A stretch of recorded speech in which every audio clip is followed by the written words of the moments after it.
Nós temos pregado aqui a série Mandamentos Recíprocos no Novo Testamento. E tem sido bom estudar essa série. Para mim tem sido uma bênção estudar essa série. E hoje, chegando aqui no livro de Gálatas, capítulo de número 5, dos versos 13 ao verso de número 15, mais uma vez Deus me abençoou muito ao fazer esse estudo. E hoje eu tenho aqui a alegria de falar com os irmãos, de refletir com os irmãos, de estudar com os irmãos um tema: libertos para servir em amor. Nós podemos servir e devemos servir, mas não de qualquer jeito. Servirmos em amor. E há um motivo pelo qual nós fazemos isso, porque o nosso Cristo, nosso Deus, nos libertou. E então eu quero convidar você a começarmos pensando nisso. Numa revisão rápida, nós já falamos aqui sobre perdão, já falamos sobre o amor, já falamos sobre demonstrarmos igual cuidado uns pelos outros. 1 Coríntios, capítulo 12, os versos 12 até o 31, entendendo que ninguém é desnecessário no corpo de Cristo. Às vezes aquela ideia de que você não é tão importante, você é importante para Deus, e no corpo de Cristo você é um membro do corpo de Cristo. E qualquer coisa que acontece com os membros do nosso corpo, a gente fica muito mal. Eu já costumo citar que a gente tem acho que 32 dentes, deixa um desses só doer, você fica muito mal. Nós já falamos também sobre sujeitarmos-nos uns aos outros. Falamos isso em Efésios capítulo 5, os versos 18 ao 21, onde há necessidade dos irmãos, há necessidade da igreja viver de maneira a entender que precisam uns dos outros, que ninguém é melhor que ninguém. Já falamos também sobre a necessidade de prezarmos pela unidade entre irmãos, Efésios capítulo 4, dos versos 17 ao 19. Falamos também que nós devemos suportar uns aos outros, Efésios 4, os versos de 1 a 6, e aprendemos ali que para suportarmos uns aos outros, nós precisamos de algumas coisas, E devemos agir com humildade, devemos ser humilde, devemos ser manso, agir com mansidão, ser longânimo, agir com longanimidade, e assim nós vamos conseguir suportar uns aos outros. Já falamos também sobre pensarmos diferentes. E, de fato, se eu fizer uma enquete aqui, os irmãos pensam diferente uns dos outros. Mas o resultado final precisa ser que nós agimos para a glória de Deus. Mesmo que eu pense diferente, não há problema. Mas eu preciso viver na igreja para a glória de Deus. Nós falamos sobre isso e aprendemos como nós vivemos para a glória de Deus na igreja. Quem se lembra disso? Lá em Romanos capítulo 15, nos versos 1 e 2, aprendemos que viver para a glória de Deus na igreja é vivermos procurando agradarmos aos nossos irmãos e não a nós mesmos. No verso 3 do capítulo 15 de Romanos é procurar viver o exemplo de Cristo que não agradou a si mesmo. No verso 4, procurar encontrar paciência, consolação e esperança na palavra de Deus, nas Escrituras. Procurar adorar a Deus em espírito de unidade, os versos 5 e 6 de Romanos 15. Procurar acolher-nos uns aos outros como Cristo nos acolheu, aos versos de 7 a 13 de Romanos 15. Tudo isso faz com que nós vivamos para a glória de Deus na igreja. Já falamos também, no domingo passado, sobre o encorajamento mútuo. Hebreus capítulo 3, dos versos 7 ao 19. E aprendemos ali que pesa sobre nossos ombros o dever de alertar os nossos irmãos na vida cristã. Quando estão caminhando em pecado, quando estão em dificuldade. Aprendemos também que fecharmos os olhos para isso e permitir que o nosso irmão caia na ribanceira é o mesmo que dizer: eu não amo você, meu irmão. Nós aprendemos isso no domingo passado. E hoje, não menos importante do que tudo isso que nós já falamos, nós vamos trabalhar sobre o assunto servirmos uns aos outros em amor. A igreja precisa servir. Nós precisamos servirmos uns aos outros. Se tivéssemos que fazer aí um resumo do capítulo 5 de Gálatas, dos versos 13 ao verso 26, mais especificamente, nós teríamos o seguinte: é como se Paulo estivesse dizendo: lembrai-vos de que a verdadeira liberdade não é o mesmo que libertinagem. Ela significa amor.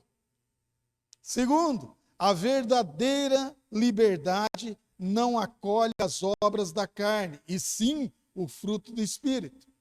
E por último, produz unidade e não discórdia. Esse seria um resumo do capítulo 5 de Gálatas, dos versos 13 até o verso de número 26.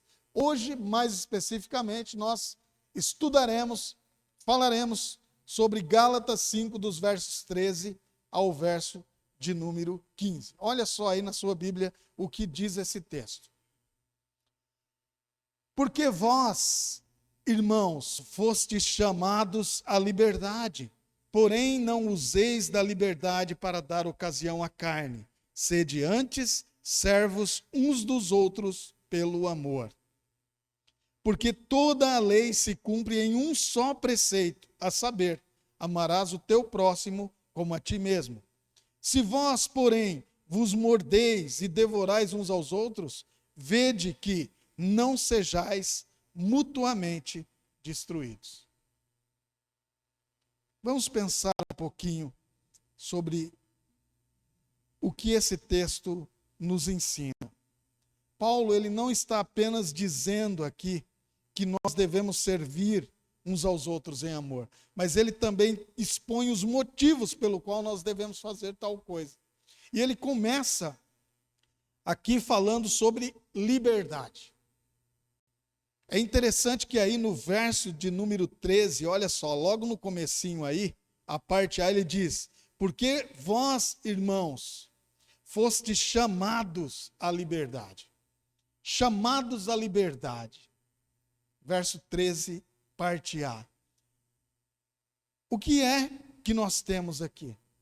Ele está lembrando os seus leitores de que a vida, ou uma vida de faz de conta, de aparência, uma vida de escravidão sob o pecado, a vida de dependência das obras, já havia passado.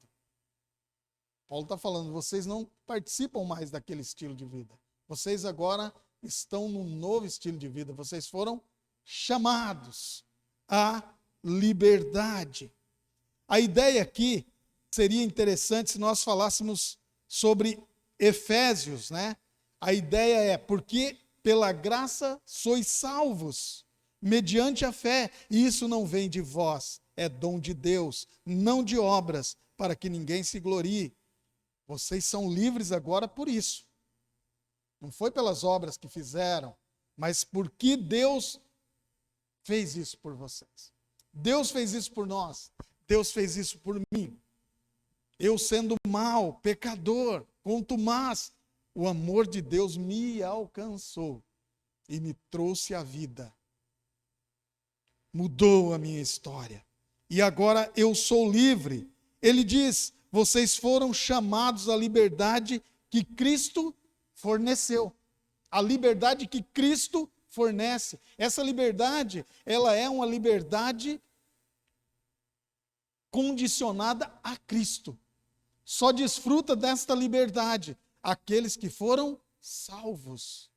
É isso que Paulo está dizendo aqui.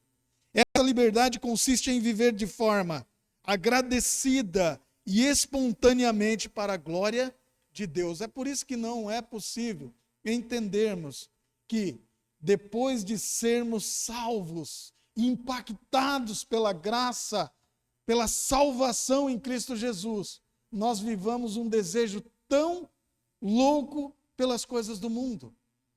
Isso não condiz com o que o Evangelho deve produzir em nós, com o que a a liberdade salvífica produz em nós. Nós devíamos ansiar agora por estarmos mais próximo daquele que nos salvou, para andarmos a passos largos para mais perto da nossa terra prometida. Esta é a ideia que nós temos aqui, deixando para trás aquelas outras coisas. E isso nós devemos fazer em gratidão, de maneira espontânea. Sabe, aquele pesar de ir à igreja, aquele pesar de servir ao irmão, aquele pesar de estudar para dar uma aula, para pregar, isso não deveria fazer parte do nosso coração. Antes, com espontaneidade, nós deveríamos nos entregar a estes afazeres, com alegria, olhando para os nossos irmãos que estão se perdendo, que estão perdidos, e levar o evangelho da salvação, o evangelho que muda a história, que leva do inferno para o céu. Com alegria, com espontaneidade. Esta é a ideia, porque nós fomos impactados por essa graça. E é interessante que quando a gente lê essa primeira parte, vós fostes chamados. Olhando para a palavra chamado, nós podemos fazer alusão a alguns momentos. Por exemplo, o episódio da ressurreição de Lázaro. Jesus chamou-o para fora do túmulo. Jesus o chamou para a vida. Lázaro não estava morto. A própria irmã dizia, já cheira mal. Ele já é de 3 dias, já está no túmulo, está morto. Mas Jesus chega e chama-o para fora. E é exatamente o que Jesus faz no ato salvífico comigo e com você. Estávamos tão mortos quanto Lázaro dentro daquela tumba. E ele, com o poder, o mesmo poder que ele ressuscita Lázaro, ele ressuscitou o pastor Cláudio. Lá perto de 2005, ele usou deste mesmo poder, chegando de frente à tumba na qual eu jazia, morto, em meus delitos e pecados, e então ele me chama para fora, então ele faz um chamado, e esse chamado me traz a vida. E é o mesmo chamado a cada um dos irmãos, que aqui se assentam e creem que são salvos em Jesus Cristo. É um chamado da morte para a vida.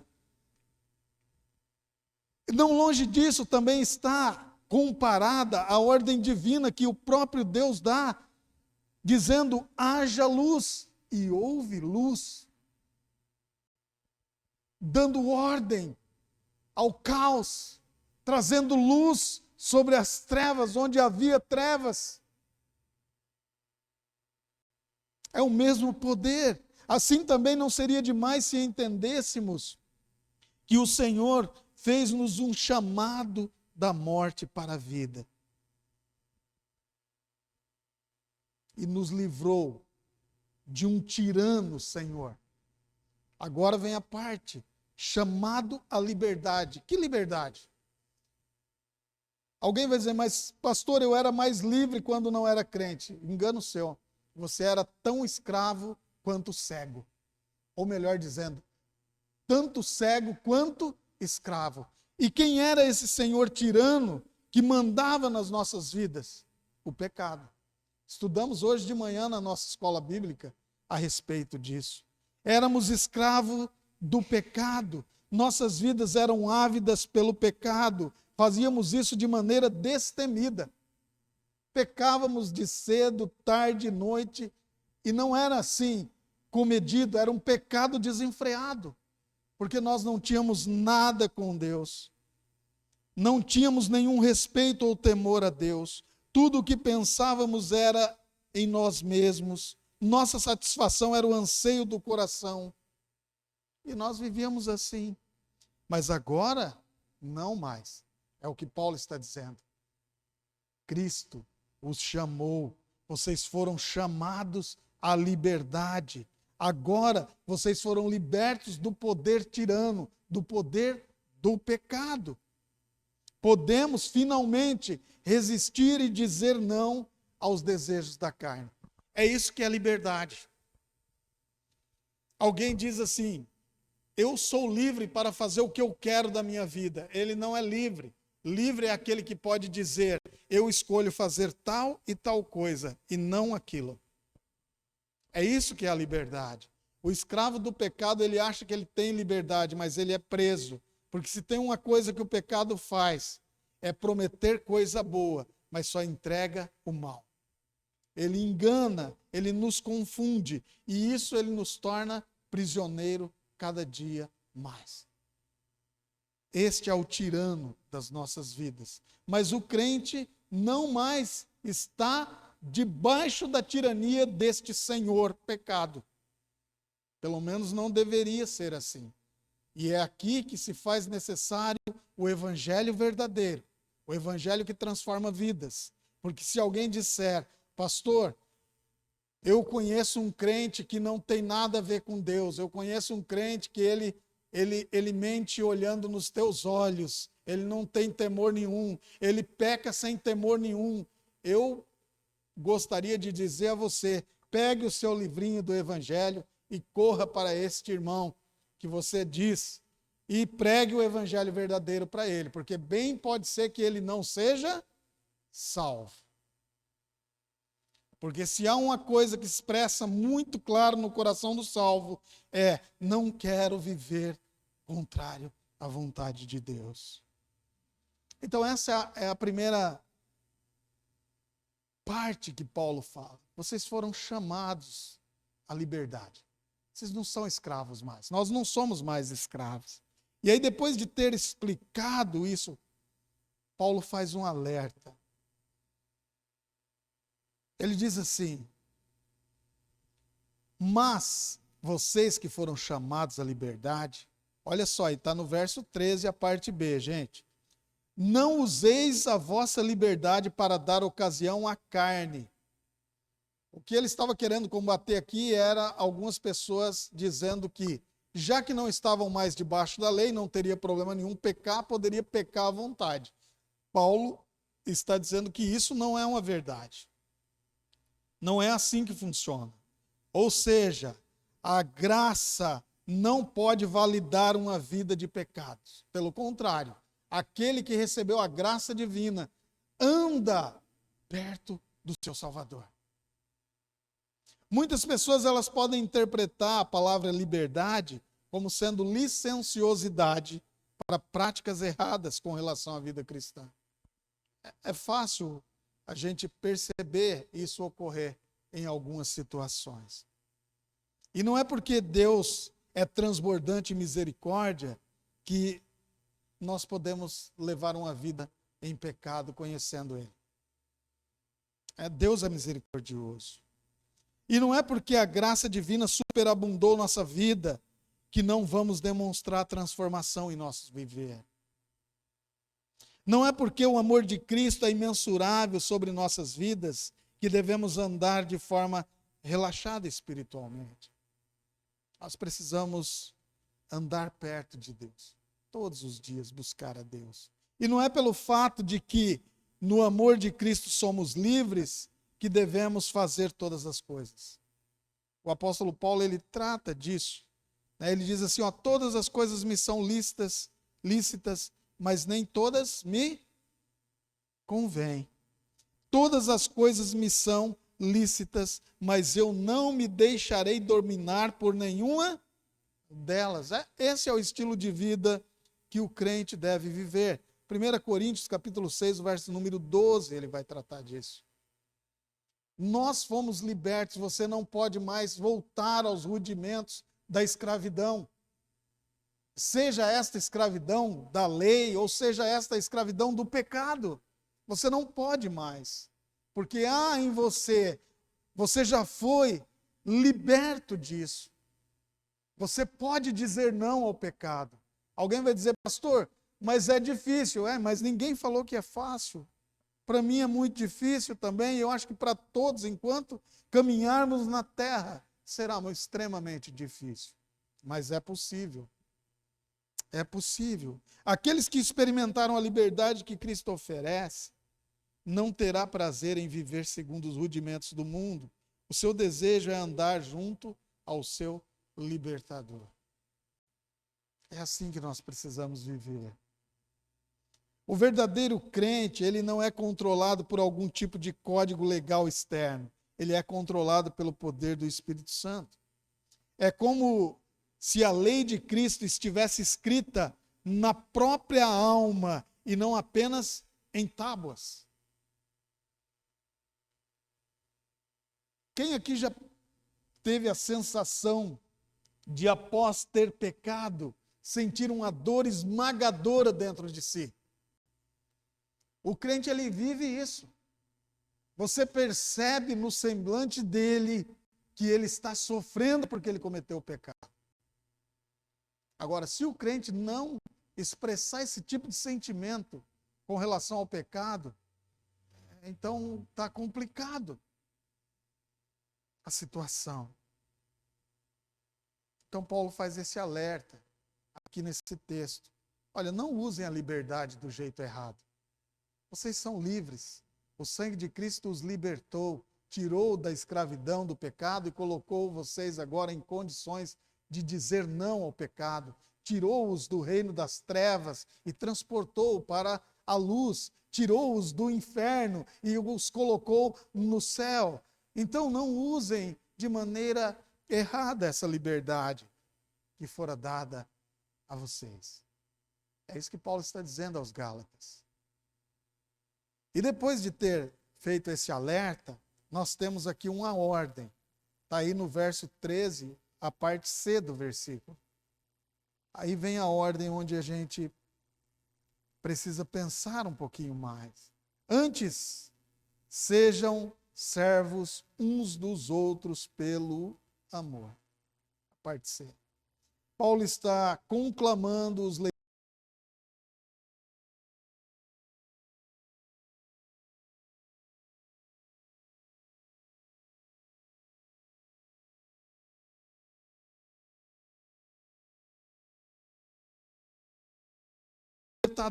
e doador da graça que nos alcançou, que é o Senhor Jesus Cristo. E aqui a coisa fica mais estreita para nós, porque no verso 14 ele vai dizer assim: porque toda a lei se cumpre em um só preceito, a saber, amarás o teu próximo como a ti mesmo. Amor de novo. Então, servir em amor. Amor a quem? Em primeiro lugar, amor a Deus, mas aqui o amor ao próximo também. Então, necessário é pensarmos um pouco sobre que tipo de amor Paulo está falando aqui. Qual é o tipo de amor aqui? O amor nesse contexto, ele não tem a ver com um amor expresso por paixões ou qualquer atitude egoísta, infame, que muitas pessoas usam aí no dia a dia. Não é esse amor, não é essa ideia de amor que está expressa aqui. O amor aqui é aquele fruto de um coração transformado pela ação do Espírito Santo. É desse amor que Paulo está falando. Esse amor, ele consiste muito mais do que amar aqueles que nos amam, ou que nos amam. Sabe aquela ideia de que eu gosto do Dave porque o Dave gosta de mim? Eu gosto do Gabriel porque o Gabriel gosta de mim. Mas esse não é um amor bíblico, esse não é um amor que Paulo está pensando aqui. Este amor aqui, ele consiste em muito mais do que expressar amor àqueles que podem nos devolver alguma coisa em troca. É muito além desse amor. O amor que Paulo está falando aqui, ele está se referindo ao amor que Jesus cita lá em Mateus capítulo 5, dos versos 43 ao 45. E olha só o que Jesus diz lá. Ouviste que foi dito, amarás o teu próximo e odiarás o teu inimigo.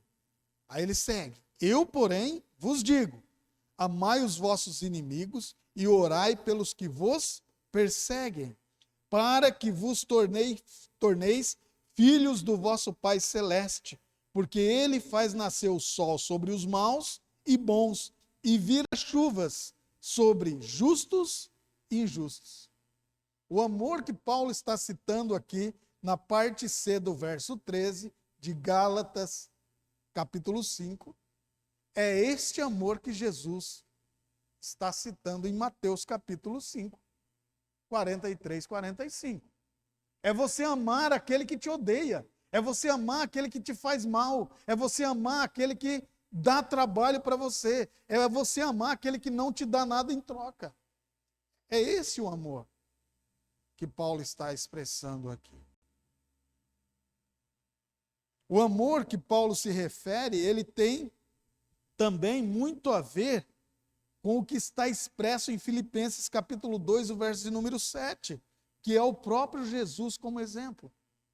Ele vai dizer, antes a si mesmo se esvaziou, assumindo a forma de servo, tornando-se em semelhança de homens e reconhecido em figura humana.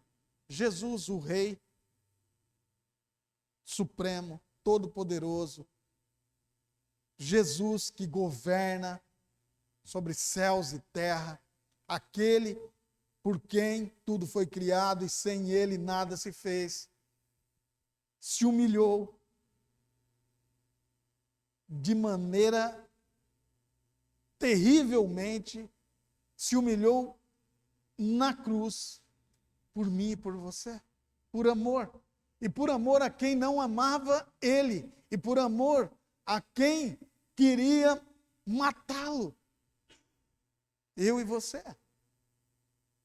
É desse amor que Paulo está falando aqui. Talvez um outro texto que também se encaixe sobre o amor que Paulo está dizendo aqui no verso 13 de Gálatas 5, a parte C, é o que está descrito lá em João, capítulo 13, os versos 4 e 5. Olha só o que diz lá. Levantou-se da ceia, tirou a vestimenta de cima e, tomando uma toalha, cingiu-se com ela.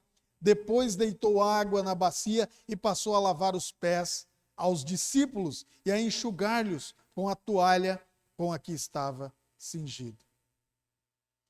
Jesus, naquela ocasião, ele sabia que a sua hora era chegada. Era uma hora de dor, uma hora de sofrimento, uma hora de morte. Ele sabia o que ia acontecer com ele. Ele sabia que aqueles que ali estavam comendo com ele, nem sequer um seria capaz de ficar em oração com ele. Ele sabia disso. Eles não conseguiriam orar com Jesus no Getsêmani naquela noite, onde Jesus ia suar gotas de sangue, em agonia, e os seus amigos que comiam na mesa com ele não conseguiram nem manter os olhos abertos para orar com ele durante um tempo. E Jesus sabia daquilo. Ele sabia que Pedro iria negá-lo, ele sabia que Judas iria traí-lo, ele sabia que Tomé iria duvidar da ressurreição dele. Mas mesmo assim, de maneira amorosa, Jesus lavou os pés e enxugou os pés daqueles homens. É desse amor que Paulo está falando aqui. É esse o amor.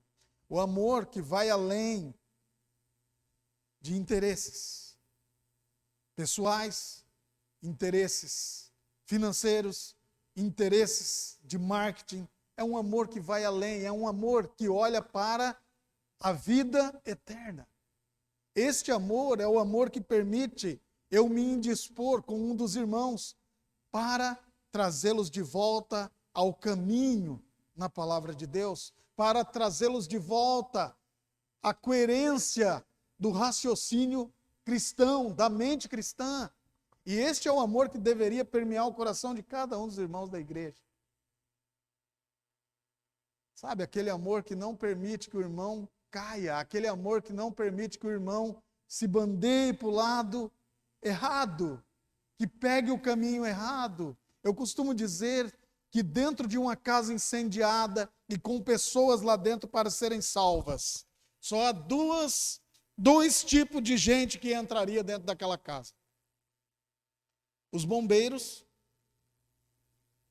guardadas as medidas de segurança, e alguém, um pai ou alguém que ama muito quem está lá dentro. A grande maioria ficaria do lado de fora, talvez dando gritos de apoio, talvez ajudando, dando aí algumas mensagens de autoestima, mas não entrariam dentro da casa incendiada para tirar alguém. O amor que nós estamos pensando aqui em Gálatas capítulo 5, os versos 13, é o amor que faz com que você entre na casa incendiada e arranque quem está lá, independente das queimaduras que fiquem também no seu corpo. Porque algumas vezes este resgate custa-nos e pode nos custar muito. Talvez você já tenha perdido um amigo porque você tentou o aconselhar. Mas eu quero encorajar você. Esse amigo, se de fato entender a realidade, ele voltará. E ele te agradecerá. Porque há pessoas que gostam de estar bem com todo mundo. E isso inclui não confrontar. Isto inclui não corrigir. Isto inclui não salvar da beirada do precipício onde a pessoa está. E isso não é amizade. Isto não é amizade. Amor é um amor sacrificial. É esse amor que Paulo está tratando aqui. Jesus, ele mostra esse amor.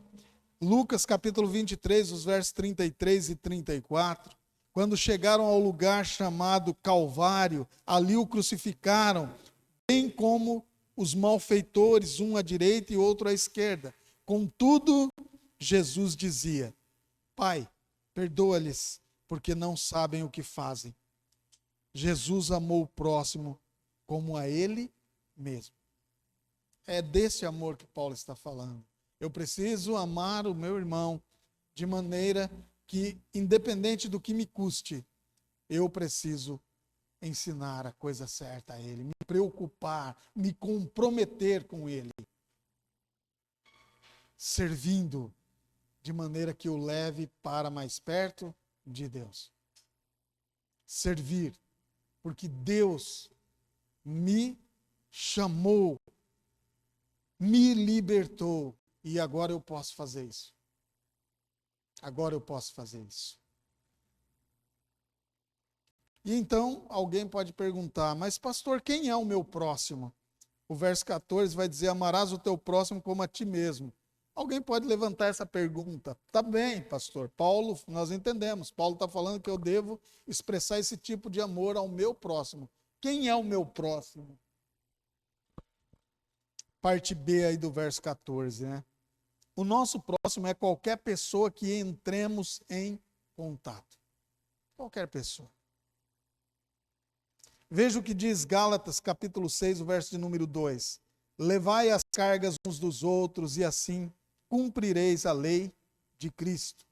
Além disso, devemos continuar olhando para o exemplo de amor de Jesus. E se assim fizermos, vamos perceber que o próximo representa todos os homens, pois toda a humanidade interessou a Jesus. E deve também nos interessar. Deve também nos interessar. Deve também nos interessar. Aqueles que estavam crucificando Jesus, tirando-lhe a vida, e Jesus estava intercedendo por eles, dizendo, Pai, perdoa-lhes, eles não sabem o que fazem. Havia junto com Jesus dois bandidos, né? Dois malfeitores, melhor dizendo, e um deles foi salvo. A vida dessas pessoas interessava a Jesus.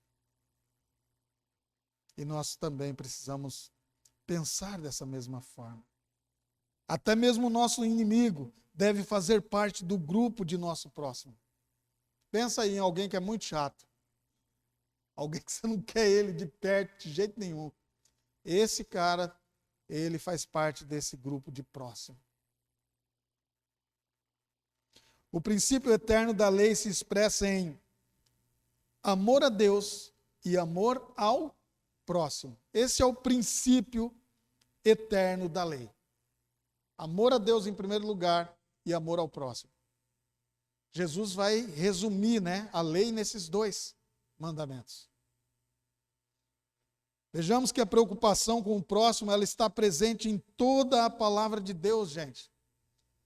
Você vai pensar a respeito da preocupação com o próximo. Olha como Deus trata isso. Lá no Antigo Testamento, Deuteronômio 22, verso 8, diz assim, olha, quando edificares uma casa nova, far-lhe-ás no terraço um parapeito, para que nela não ponhas culpa de sangue, se alguém de algum modo cair dela. Deus estava preocupado com a casa? Deus estava preocupado com o dono da casa somente, que construiu aquela casa num alto sem parapeito? Não, Deus estava preocupado com quem não conhecia, com quem viesse visitar. Deus estava pensando em alguém cair dali desavisadamente e morrer. Isso se expressa no amor e na preocupação de Deus com o próximo. Deuteronômio capítulo 23, o verso número 13, diz assim, olha, dentre as tuas armas terás, aqui algumas versões vai dizer que é um porrete, outras vai dizer que é uma pá, E quando te abaixares, cavarás com ele, e volvendo-te, cobrirás o que defecaste. Olha que coisa interessante. Deus estava preocupado até com a questão da higiene no acampamento do povo de Israel. O texto vai dizer que ele não queria ver a imundície enquanto andava no meio do seu povo. Porque ele estava no meio do povo. E você se lembra de como ele estava no meio do povo? De dia, numa nuvem, e à noite, numa coluna de fogo.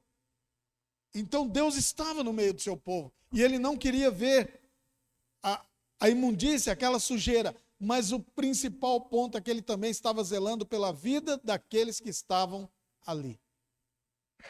Um esgoto a céu aberto não é bom para ninguém. Quantas cidades vivem em eternas pandemias, porque não tem esgoto, não tem água tratada, não tem saneamento básico. Isso demonstra também um cuidado de Deus. Então, o cuidado com o nosso próximo é a expressão desse amor sacrificial. Precisamos olhar com cuidado. E aquele que entendeu claramente a graça divina, ele precisa se esforçar para viver com base nestes parâmetros. Quando Paulo coloca a liberdade cristã como sendo uma oportunidade para servirmos ao próximo, ele está colocando o serviço contra o egocentrismo, colocando o positivo contra o negativo. É isso que Paulo está fazendo aqui.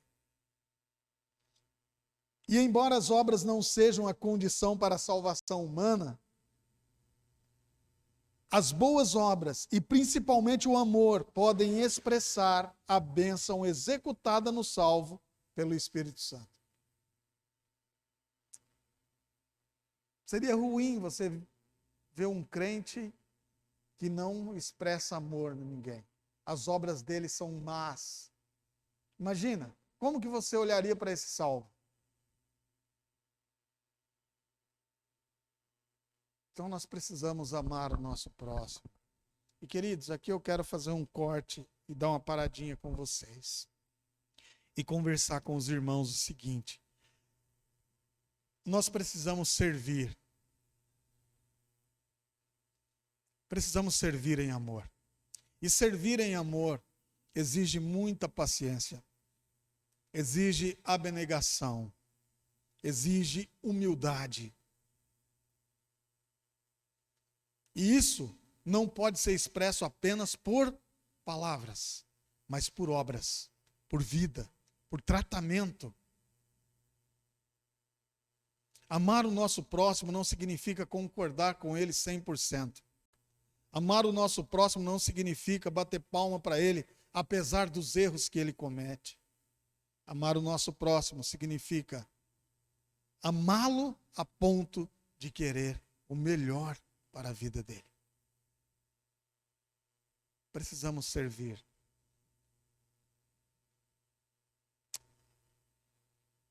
Amados irmãos, quão você está engajado com a igreja? Aí você pensa assim, mas isso aí é uma instituição.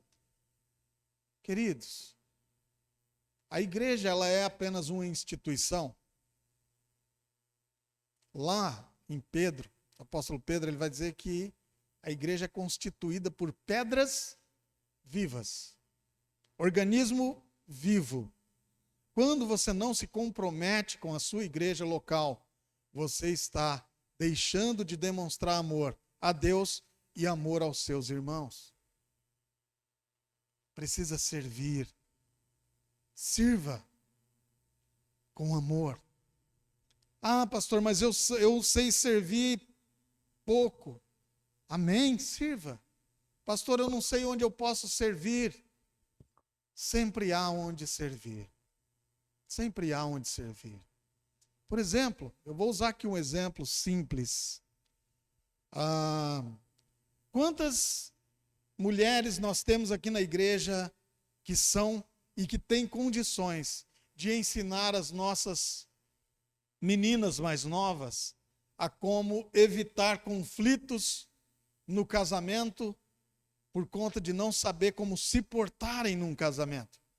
Imagina o quão essas senhoras poderiam contribuir. Ensinando, olha, minha filha, quando você casar, existe aí a possibilidade de você se tornar uma mãe, uma dona de casa, e uma dona de casa se porta deste jeito. Imagina quantas famílias são desfeitas por falta de conselhos simples. Alguém vai dizer assim, eu não sei fazer nada, você sabe. Deus dotou você com inteligência, capacidade de abençoar. Servir, por exemplo, você servir algum irmão, levando-o ao médico, servir algum irmão, dando um conselho sobre como preparar um currículo, dando aí um apoio numa crise financeira, ensinando como fazer. Gente, olha quanta coisa nós podemos servir. Quanta coisa. O irmão que precisa estudar para passar no vestibular, no Enem, ter uma nota boa. Quantos nós temos aqui na igreja que poderia dar conteúdos espetaculares aí? Servir o próximo. Servir o próximo com amor. Todos nós podemos fazer isso. Todos nós devemos fazer isso.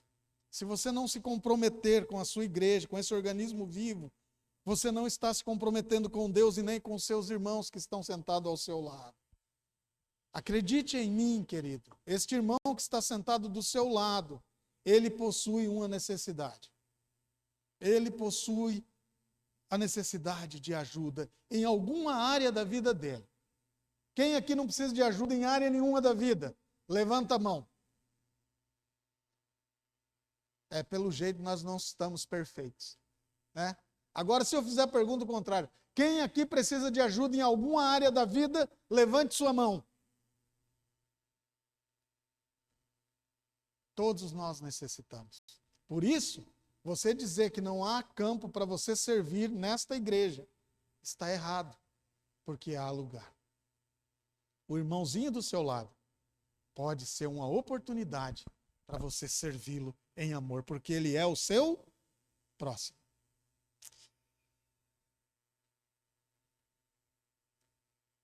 Depois de Paulo ter falado sobre tudo isso, ele traz um novo alerta.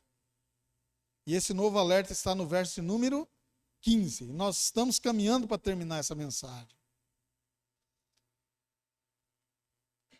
Se vós, porém, vos mordeis e devorais uns aos outros, vede que não sejais mutuamente destruídos. É o que Paulo vai dizer. O cenário aqui é exatamente o contrário Olha, é o cenário de guerra, né? Uma briga de feras selvagens. Se você pegar os melhores comentaristas, eles vão traduzir esta porção do texto como sendo um local de uma guerra de feras selvagens, um cenário sangrento e de destruição mútua. É esta a ideia que temos aqui. E essa situação ela pode ser comparada à seguinte cena. Imagine aí que duas cobras começam a brigar. Quem veio do sítio pode já ter tido a oportunidade de ver isso. Então imagine duas cobras brigando em guerra ali, uma luta ferrenha, e então uma delas abocanha a cauda da outra e a outra abocanha a cauda da outra. E elas começam a engolirem-se. Qual é o resultado desta guerra? As duas mortas. As duas vão terminar mortas. Porque não há condições de uma engolir a outra e sumir as duas. Elas vão morrer. Fatalmente, elas vão morrer. Então não há vencedores na igreja quando a igreja não se compromete, em primeiro lugar, com Deus, com Cristo, com o Senhor da igreja, e não se compromete com os seus irmãos.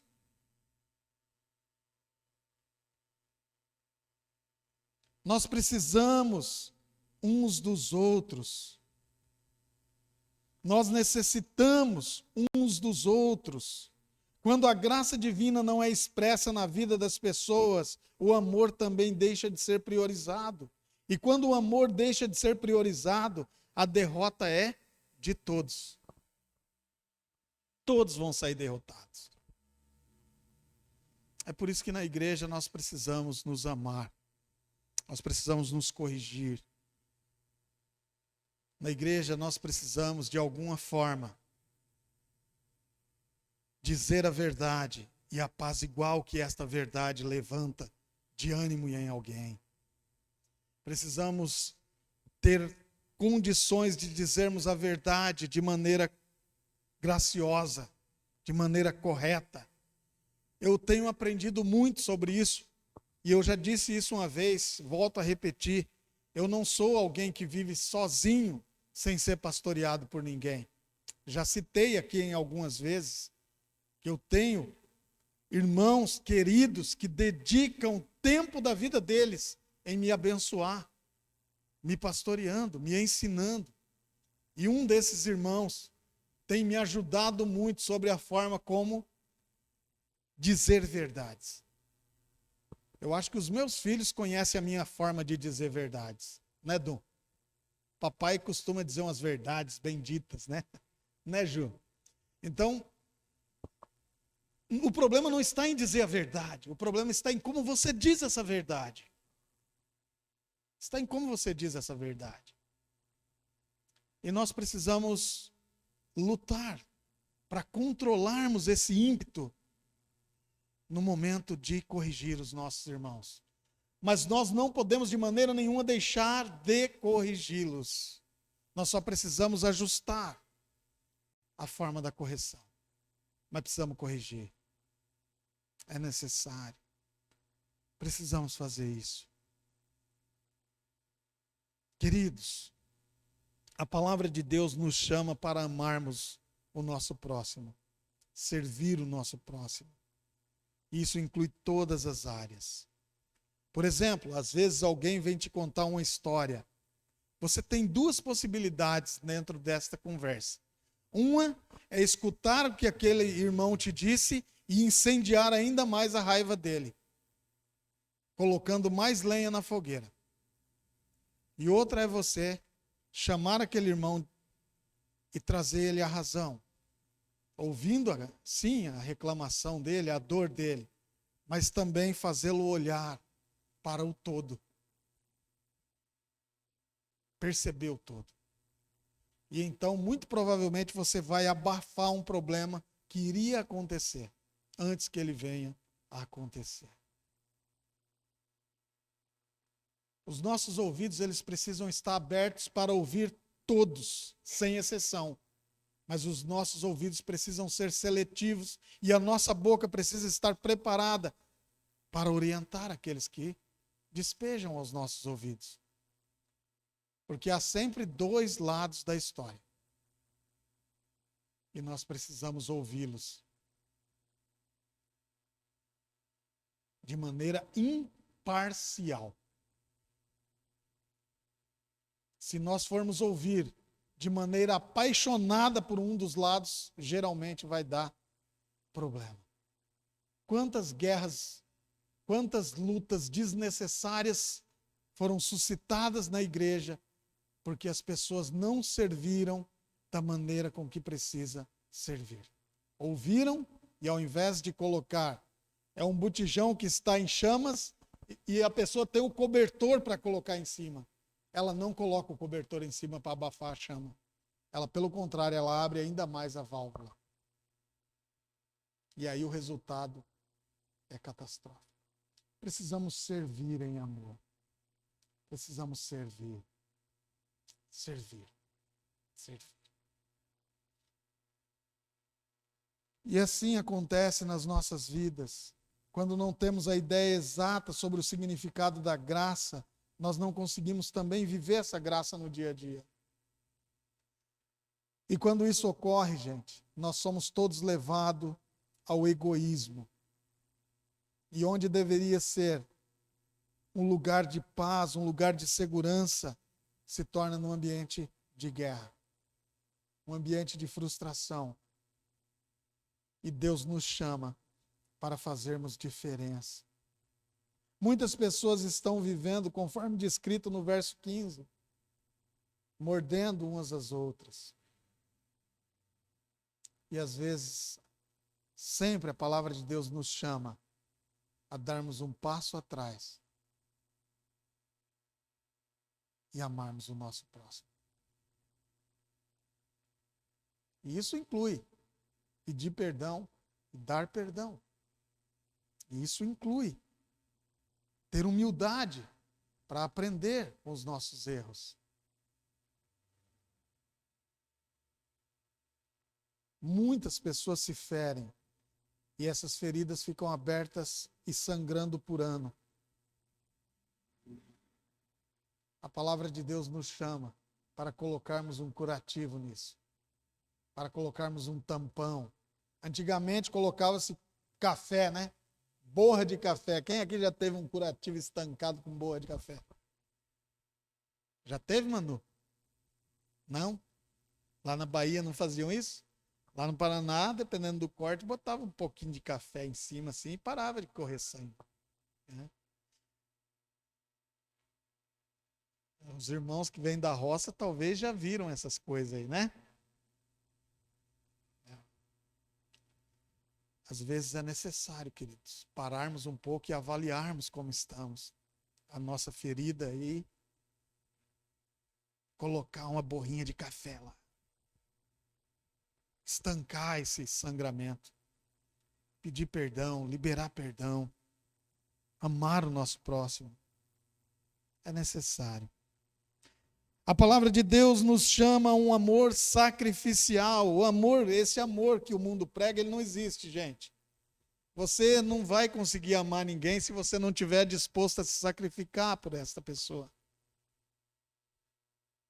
O amor exige sacrifício. Se você não estiver disposto a isso, não vai dar certo, não vai ser bom. Onde devemos apresentar nesse amor sacrificial mansidão, humildade, disponibilidade, para muitas vezes calçarmos o sapato do nosso irmão. Antes de criticá-lo, calça o sapato dele. E você vai sentir onde é que está doendo o calo desse irmão.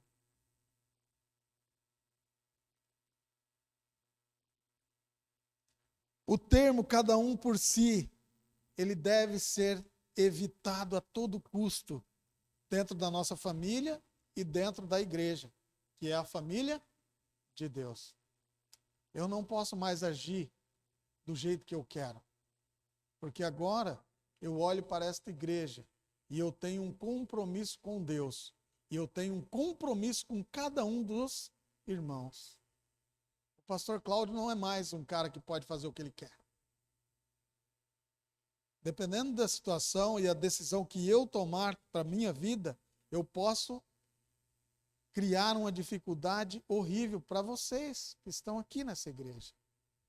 Então, a minha vida, ela está comprometida com Deus e comprometida com os meus irmãos.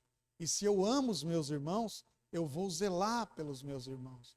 E a minha esperança é que você também sinta o mesmo e se comprometa com esta igreja, com os teus irmãos. Que aqui está.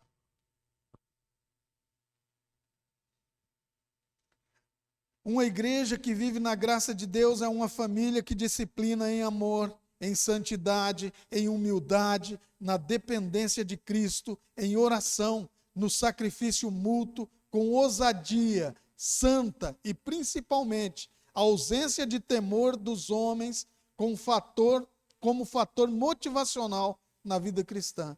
E tudo que é feito e vivido naquela igreja é por Jesus e para Jesus. É isso que a igreja precisa ser. É assim que nós precisamos ser. Precisamos amar o nosso próximo. E amar o nosso próximo significa servi-lo. Quanto você tem servido?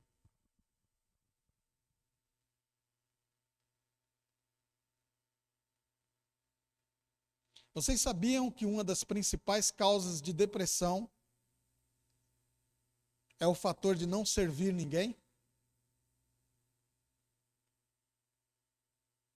Se você se isolar, não servir ninguém, não fizer nada por ninguém, você é alguém mais predisposto a uma vida de depressão?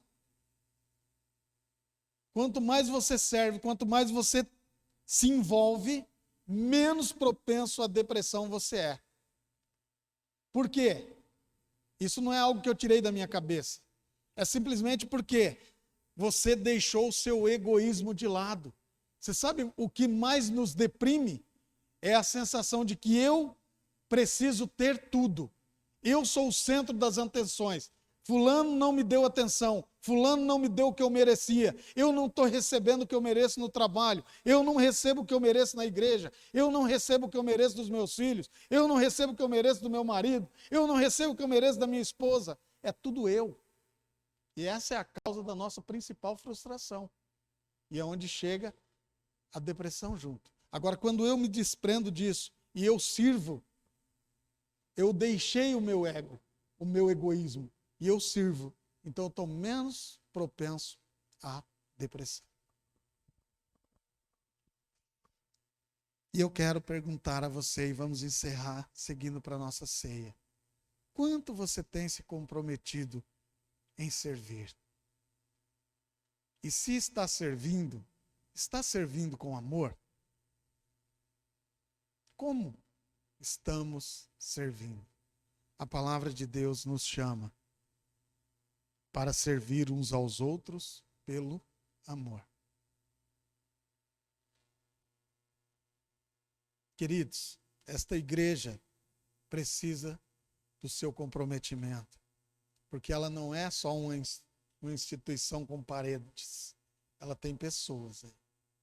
Você precisa se comprometer com ela. Você precisa se comprometer por causa desses irmãos que estão sentados ao seu lado. Comprometa-se, sirva. Sirva o seu próximo. Sirva com amor. Sirva com prazer. Sirva ao Senhor. Vamos orar? Ó Deus, nos ajuda, Senhor, a aplicarmos a Tua palavra à nossa vida, à nossa igreja, Senhor. Ajuda-me, Senhor, a aplicar esta palavra no meu dia a dia. Ajuda-me, ó Deus, a viver a liberdade do jeito certo, a liberdade cristã do jeito certo. Ajuda-me, ó Deus, não fazer da minha liberdade um lugar para que eu pratique coisas erradas. Ajuda-me, ó Deus, a servir os meus irmãos pelo amor, o amor de Cristo, pelo amor correto. Ajuda-me, Senhor, a servir a tua igreja, os meus irmãos do jeito certo. Ajuda-nos, ó Deus. Ajuda-me a ter palavras mais sábias e brandas para tratar com os meus irmãos. Ajuda-me, Senhor. Ajuda-me, Senhor Deus, a ter palavras de ânimo vinda da tua palavra, para que eu entregue aos meus irmãos que estão sofrendo neste momento, lutando neste momento, com alguma crise, com alguma dor, com algum problema. Porque a tua palavra, ela nos traz vida, e ela é viva e eficaz. Então, nos ajuda, Senhor. Nos ajuda a enxergarmos esta igreja como um organismo vivo.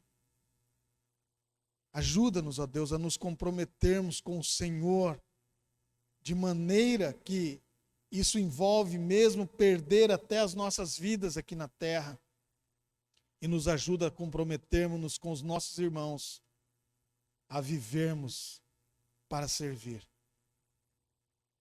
Em nome de Jesus, Pai. Amém. Eu quero convidar o pastor Ronaldo.